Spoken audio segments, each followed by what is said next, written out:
introduction. So over the past year, I've created a business case study society called Talking Business to promote critical thinking and entrepreneurship mindset in young minds. And I created it for two reasons. High school really teaches you the skills you'll need in life, but not how to apply them. And studying case studies and analyzing problem solving within the business world really helps prepare us, like the education that, similar to like law school and business school, how they do discussion-based thinking quite often, and high school students really are not exposed to that. And so I'm trying to prepare my peers and the people around me for the things that we'll be doing later in life, and to help us kind of get into that entrepreneurial mindset and thinking in the ways that we can make things better and problem solve and kind of dip our toe in that kind of mindset in that world that we have really not seen. And the second reason is because Long Island is experiencing a brain drain, where young people, after they have grown up on Long Island just like me and got great educations and they go off to college, they don't come back for internships and for business. They go to New York or out west or to cities all over the nation. And I'm kind of trying to inspire people and just keep that in the back of their mind that there are opportunities right here, that they don't have to go other places. Just kind of keeping that open awareness to all the different opportunities that they have. And so what we do, really, is we have monthly meetings that are facilitated by a mentor that I reach out to that from all different business backgrounds. We actually have one of our past mentors right here, Doug Rowe. And yes, and they propose discussion questions to kind of keep the conversation going, and we just work through all the different problems that you face in the business world and how you bring those on your side and use those to make your business better than it was before. And so a few cases that we've done, one of them was actually run by Mr. Rowe, and that was on the Deepwater Horizon oil rig. And the mistakes that were made inside the company between communication in different aspects, and they were trying to save money in the wrong places and didn't get certain parts tested that they needed to be tested, and it wound up in a huge explosion and ecological damages and millions and more dollars in fines, and it really hurt their business in the end, and it could have all been saved in different communication and skills that they could have done, and it was really interesting to talk about. And another one we did was on sexual harassment in the workplace and the fine line between things that are okay and what's not okay, and how you handle circumstances and what actions need to be taken. And it's really interesting about the case studies because they're kind of open-ended, and it really allows people to throw ideas out and really put their hands on and really try to think what would be the next thing. And it's interesting to look at all the different statistics on what could take businesses to the next level, and it is really, really interesting for high school students to kind of get that education because we really never see it. So I'm here today to kind of bring awareness to what I'm doing and the work I've been doing, but also see if any of you are interested in possibly being a mentor for the next few months, or just, you only have to do 1 month, but if any of you are interested, it'd be great to work with you. Or if you have kids who you think would like to be a part of this group. Yesterday, a few people said that their kids would like to do it because we're trying to kind of create satellites between different schools so that other people can get this kind of education. Because it's starting in my school, but I'd hope to share it with other kids because I would love for them to see what I've been doing too. Thank you. I have a sign-up sheet. I'll pass it around if any of you are interested, or you can just give me. I have pass my card out and reach out. But thank you.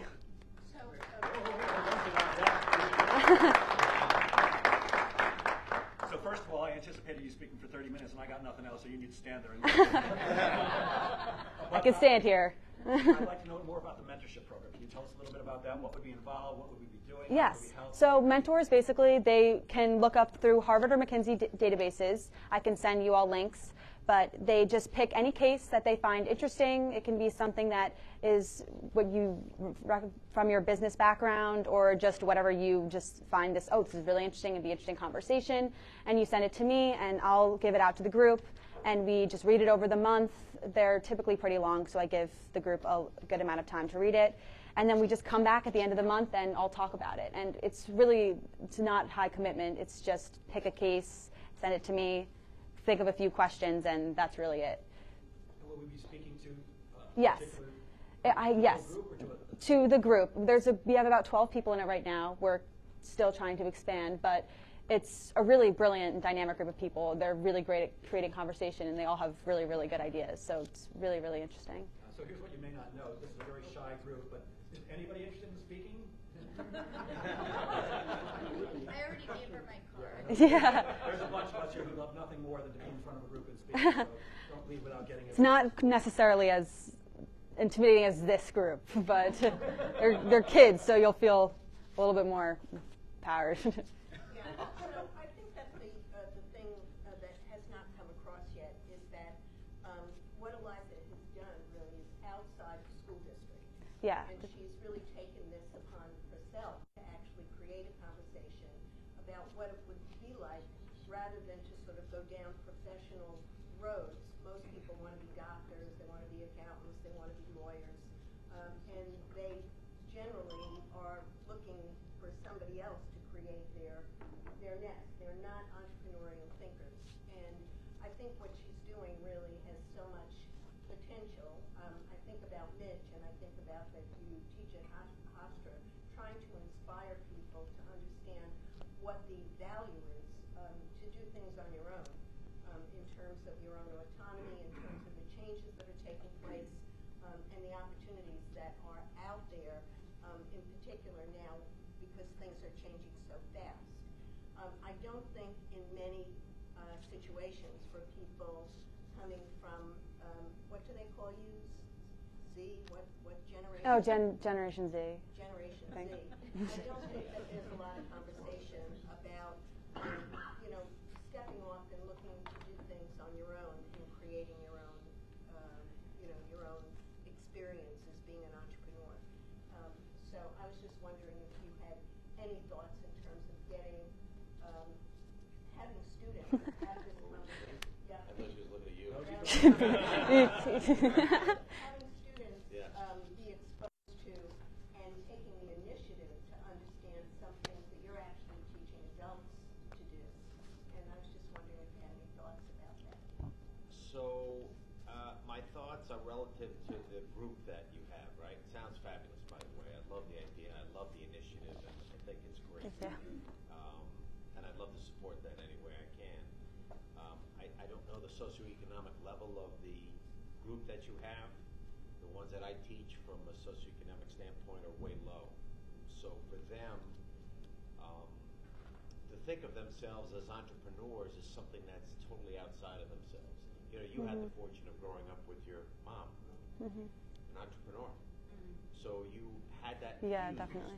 And the thought of being one was there at the dinner table, the breakfast table, part of your life.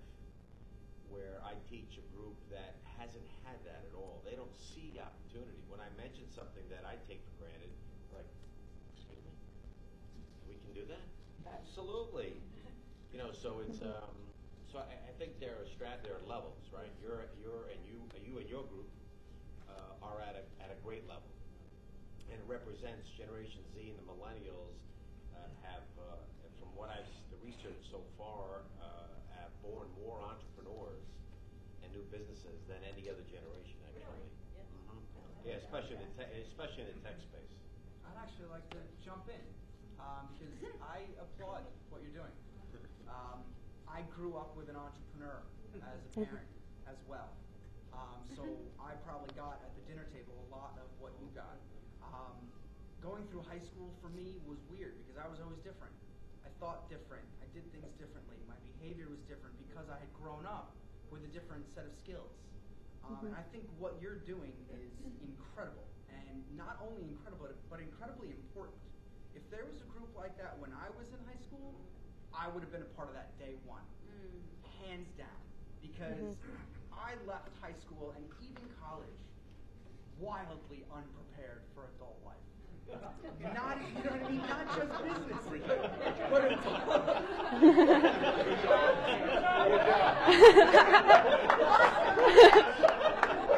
Wait, hold on a second. Nothing against my father.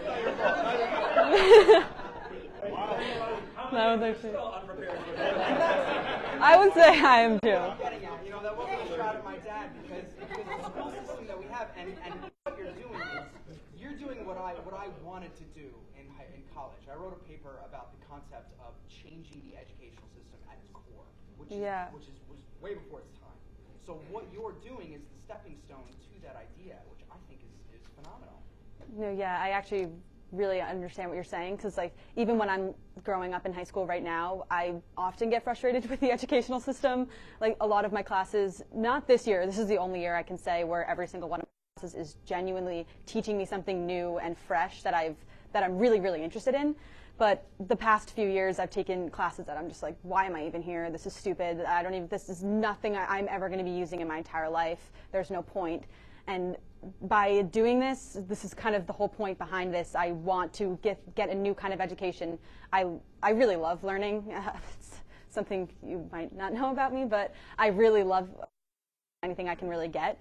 And by learning about case studies, it's not only kind of broadening what I know about the world, which I'm also working on, because I feel like my school is kind of in a bubble where we don't know anything else, but I want to kind of like grasp everything around me, and that can help me lift myself up and lift others up too, because entrepreneurship is a great mindset to have, even when you're thinking, oh, I can go do this. As yesterday people were saying that entrepreneurship is a mindset because everything you can turn into your own business. You can take different takes on every single thing, and by just having that kind of thinking and going into your life, just thinking, how could I make this into my own? How could I make this better? How could I just single thing easier and smoother? Like that is just a really cool way to go about things, and I really like people in my school and hopefully other people in other schools too, because I feel like it's really, really, really important for kids. I find it disturbing that you attend classes that you don't think you're going to use. I mean, trigonometry every day. It's ridiculous. It's ridiculous. Maybe I missed it, but what made you decide to do this? Well, I wanted to start I want to go into some sort of business, and I wanted to kind of learn more about that. So I definitely wanted to do something in the business world, and I wanted to create something of my own because there isn't that many opportunities at my school. And to create a club within my school is really, really difficult.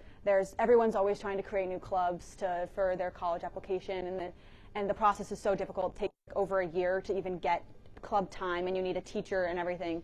And it was just too difficult. So I decided to do it outside of school and create my own little society. So it's it's a little different. It's my own kind of spin, but it's much easier. So I can do everything. I can reach out to mentors, whoever I want. I don't need my school. I don't need the certain amount of hours per year. It's much easier.